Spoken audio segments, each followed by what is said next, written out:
एक यात्रीवाही sleeper bus हठात ओलटि पड़ू भयंकर दुर्घटन 12 जनकर मृत्यु होईछि।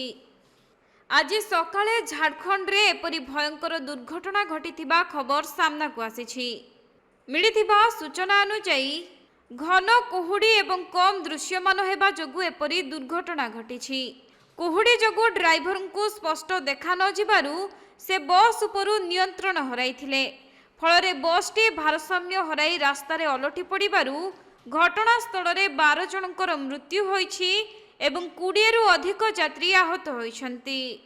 तेबे एही दुर्घटना घटिबा परे यात्री माने चित्कार करिबारु स्थानीय लोक माने आहतंकु उद्धार करी डाक्तरखाना रे भर्ती करिथिले।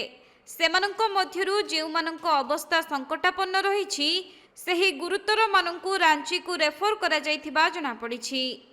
तेबे एही बसटी कोलकाता ठारू पाटना अभिमुखे जाउथिबा बेले जिल्लार बरखागरहरे दुर्घटनार सम्मुखीन होइथिला। परे स्थानीय लोक माने एनै पुलिस को सूचना देबारु पुलिस घटनास्थल रे पहुंची मृतदेह को उद्धार करिबा परे तदंत आरंभ करिछि।